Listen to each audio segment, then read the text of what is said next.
I sincerely hope that our presentation here today will be an authentic representation of the First Nations. It is truly, truly an honor for me to work with such a great elder as Juan, and to be associated with an organization that is so important to this community, like the Baltimore American Indian Center. And of course, you are all invited to the powwow, November 20th, I think, this year. Yeah, just keep a lookout, yeah, and you'll get to see us again in another, what we hope to be, authentic representation of Indigenous culture here in Maryland. I have heard many, many good words today, and they are very moving. And I just want to say how proud I am of all of you. It is true that in this land, all of the Indians around here would have been loyal to the Tayak, the Piscataway Tayak. Tayak is a word for chief. Some other tribes in the Northeast may use sachem as well, but here we call them the Tayak. And so the Tayak, the last Tayaks that we know of were from the Beaver clan. In fact, where the Tayak lived was called the home of the Great Beaver. And so I'm going to tell this story. And the story comes from the Anishinaube. We're very close to the Piscataway in the same way that the Lumbees are very close to the Piscataway. We're all one family. So this story tells why we would be so proud to have a member of the Beaver clan leading our people. In the long ago, Beaver was very great. Beaver walked on its hind legs and stood upright. Beaver grew as tall as any man. And furthermore, Beaver were very intelligent and deeply spiritual. As my brother said, the Beaver had the capacity to manipulate the environment, to make it more hospitable, not just for itself, but for others as well. Beavers also had great families that would work together to build lodges. And the lodges that Beaver constructed were so well made that they did not need firewood in the cold months because it was always comfortable. Beavers never had to make clothing or robes of any kind because they had fur, beautiful fur, that protected it. Beaver also had very sharp teeth, which it would use to fell trees that would help its brother, the two-legged, whom Beaver had grown to pity. And all Beaver would ask in exchange for the trees was just some of the soft bark and twigs that it could feed on in the winter.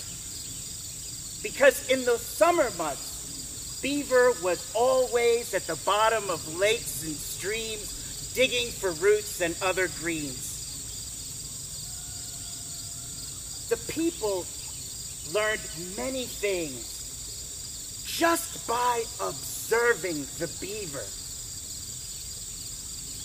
For one thing, beavers bathe several times a day. And soon, the people began to adopt these habits of grooming and cleanliness. Beaver also raised excellent children. They were both industrious and respectful. Soon, the human beings began to adapt the parenting ways of Beaver.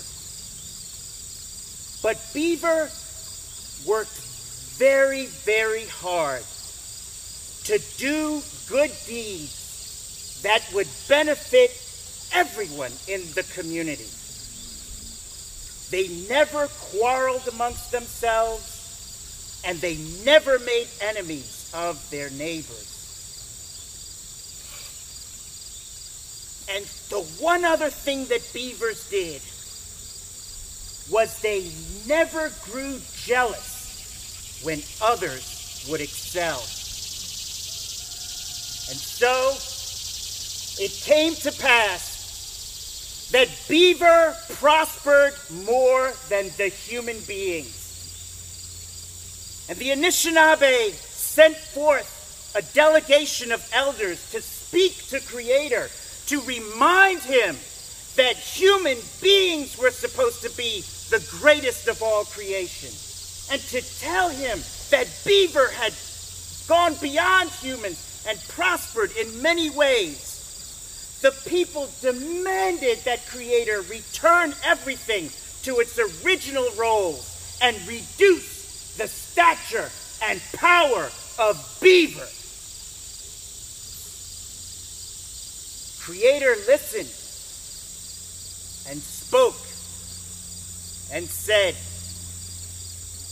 if the human beings need an advantage in order to prosper more than Beaver, then I will reduce the stature of Beaver, and I will make it so that Beaver will only want to live in and on the water.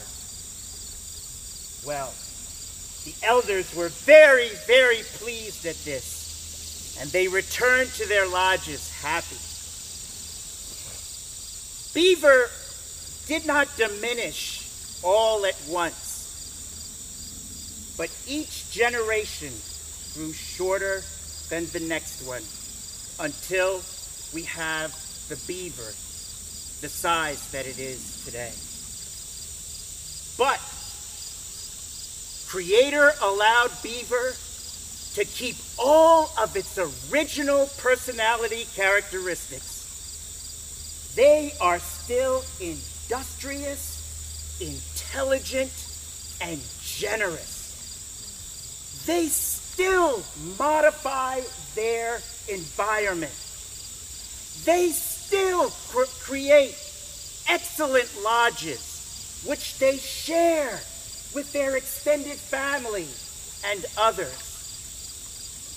To this day, beavers never quarrel with each other, and they have very, very few enemies. Beaver's greatest enemy is man.